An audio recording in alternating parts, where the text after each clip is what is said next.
You're listening to Sploosh. A few months ago, we put out an open call for Singaporean writers to record their works with us for production and publication. Now, we are proud to present 3 poems and 4 short stories by Noor, Amanda Ray Ching Flynn, and Benedict Lim. Enjoy.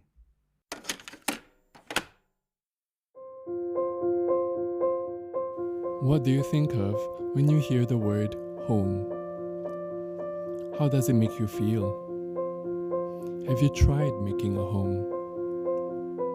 Hello, welcome to The National, an API that has collected the lives of 3 Malaysians building their home in Singapore. Set amidst the city-state's National Day celebrations across 1966, 1999, and 2020.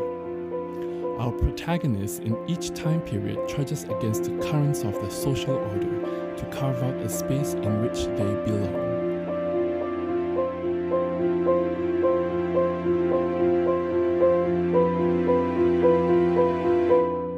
"1966, Putri and Amana."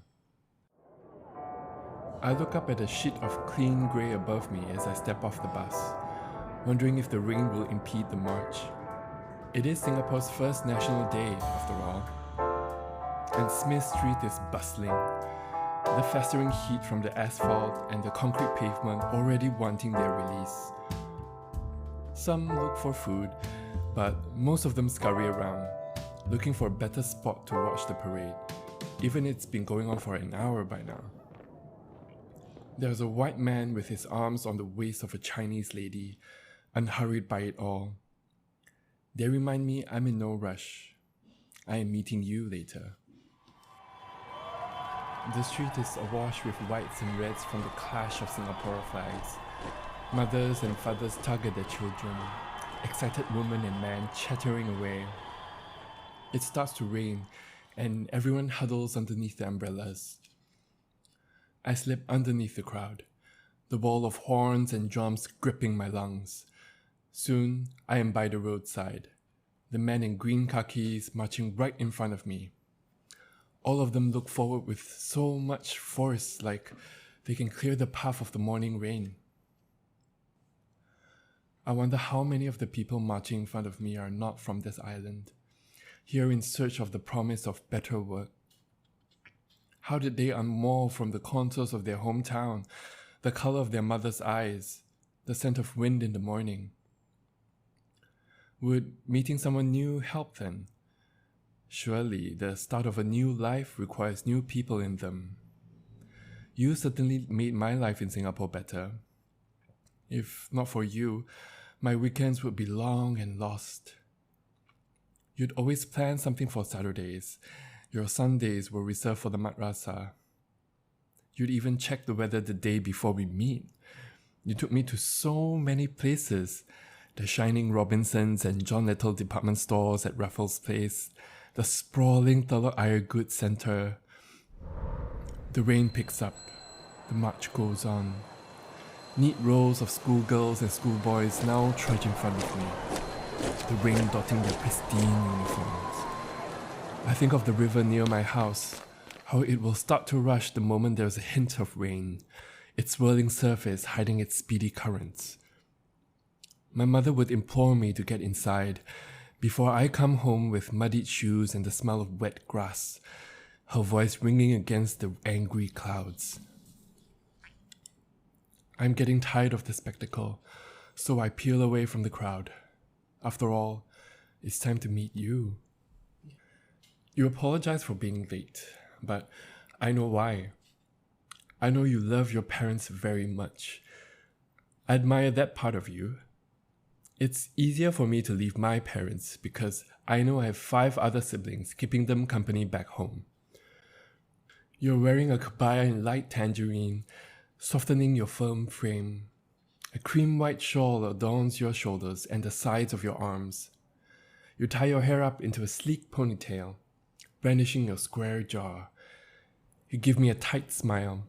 Your perky cheeks lift up, dimples appearing underneath them. But I feel the restraint behind it all. I ask you if you're alright. You say you are. Being out with me is never easy. The other girls at the garment workshop have been relentless with their spite ever since they realized we were always together. They constantly chided us for always having lunch by ourselves. They gossiped that I have fallen for you only because you look like a man. They said to you, an ugly man can only settle for a whore. Another said to me, well, it's about time you find a man and settle down too, Putri. I am not one to fight back, but I couldn't help myself. I told them, well, at least we won't die alone. After all, I hardly see any of you hanging on to any man. But words mean nothing to them. They continued to pester us, and you began to keep your distance. It's like those countless workday lunches and Friday night dinners were simply illusions. Whenever I tried to talk to you at the workshop, you only looked at the empty space beside my feet. I bring you to a kedai kopi at Lorong Telok. It's the only one I know that sells roti bakar kaya after breakfast. We find a seat and I order 2 sets of roti bakar kaya, 1 kopi for me and 1 teh-o for you. The sun is out now, so the fireworks should be safe. You're still silent, just like the first time I met you at the garment factory, though I'm happy enough to just be beside you.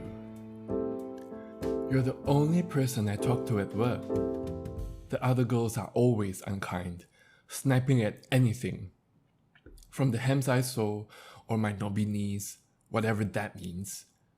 Only you have the patience to teach me how to weave so smoothly between the fabrics. I already know so much about you, like how you resent your parents for being so protective, and yet you still listen to them. How you can't seem to enjoy rock and roll. I bet I am the only one in the workshop that knows you love badminton. I wonder now if you ever realize I always let you win. This needs to end. I want to talk to you again. Can we just talk? Look, it's been so long since we talked, and you never look at me anymore, and I know. You draw the longest sigh. To be honest, I could care less about what their small minds are gossiping. I'm avoiding you at the workshop because we have so many orders nowadays. What work will the other girls be doing if they keep gossiping about us? They barely do enough as it is. Then, you still want to spend time with me? Of course, but the others have been feeding nasty rumors to my parents, so they keep me busy at home when I'm not working. They're sending me to the madrasah even on Saturdays now, saying that it's time to be a proper lady, so I can find a proper suitor. But you are a proper lady. You finally laugh, lilting your head backwards. A gush of clear water sweeps over my veins. It's been so long since I last heard the sound of your joy. I take a deep breath, letting the air fill every corner of my lungs, enjoying the relief flowing through me. Finally, we can talk. Well, such is the fate of the lone daughter in the family. You look me in the eyes for the first time in a very long while. You pause, waiting for me to speak, but I am still at a loss that you're finally talking to me. I'm just happy to be with you, you say. You're looking at the floor again, but I don't mind it now. The waiter sets our simple lunch on the table. I dip the kaya toast into the eggs. I don't know why, but everything about it feels so modern, like those American breakfasts that the fancy Aurora store is advertising. It looks so easy and quick to make, but I long for the richer flavors of my mother's cooking. I remember the salted fragrance of the fried fish gently coaxing me from my sleep. By the time I step into the living room, the dish will be ready for all of us. I'd marvel at the colors too, the splashes of purple from the rice, the greens from the cabbages, the harkened yellows of the fish and the salted eggs, the sanguine reds of the sambal. I snap away from this fragrant daydream of my mother's food. You're pouring a healthy stream of ketchup into your eggs. I know the recipe for my mother's nasi kerabu, so maybe next time I can cook for you instead, Amana. Would my mother approve of you? I think so. You're always steadfast, disciplined, sensible. You're the complete opposite of me. I can already imagine my mother nodding. And you don't have to worry about her. It won't be the first time she sees something like this. Her own sister is living with a close friend in a nice apartment at Kota Kinabalu. My mother would always bring me along whenever she's visiting her sister. I remember the way they used to smile at each other. They always smiled at the same time. We talked for so long we were nearly late. We already know where's the best spot to watch the fireworks. But we both wonder what was the point of the fireworks when the sky is still so bright. We find a spot at the edge of the park, just off the promenade, so we won't suffocate from the tight crowds. The hour passes by as smooth as the wind from the bay, the salt tingling at my nose. A swarm of boats and vessels dot the vast horizon. We talk about our own futures, of what we want for ourselves. We are already 28 after all. That's when you said you still have no idea what you want in the next few years. Not even a husband to take care of you? I asked, nudging at your elbow. Not particularly. Good men are hard to find, no? You giggle. Yes, I know I've been working there for 2 years now, but that's all I know. I don't even know what I actually like doing. You pause to aim your gaze at the sea. How about you? Well, I suppose I want to build something of my own. So maybe I'll set up my own business. Oh, is that why you've been staying back every Thursday with Enchik Shang? Yes, to learn accounting. Though I've been hearing nasty things from the other girls about me, with him being married and all. They even talk about it while they're in the washroom and... You suddenly cup my cheeks. Your hands warm against my skin. Stop listening to what they have to say. You'll never achieve something big if you keep listening to people with small minds. I feel steep currents on my face. Just then, the fireworks erupt. We both turn to look at the explosions blossoming across the bay. You lean over the barrier by the water, taking a closer look at the yellows shimmering against the bare sky. The sounds of little thunder scatter across the bay. Everyone around is doing the same, but I find myself looking at you, your tangerine kabaya draping against the wind. I want to pick your cheeks, but I'm aware of the people around us, so I decide to hold your hand. You turn to look at me almost immediately, and you question my decision with your furrowing brows. You fight yourself so you can give me a smile. You're worried, I know. You're worried there's no place for the both of us.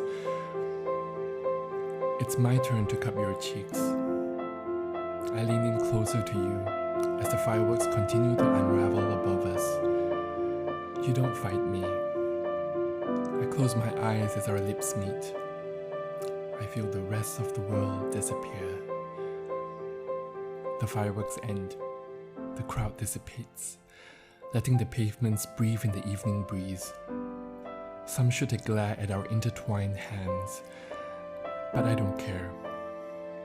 You're smiling, but your brows are still in a knot. I only want a place where we can be together. I'll go and find it. There must be somewhere on this island where we can build our home.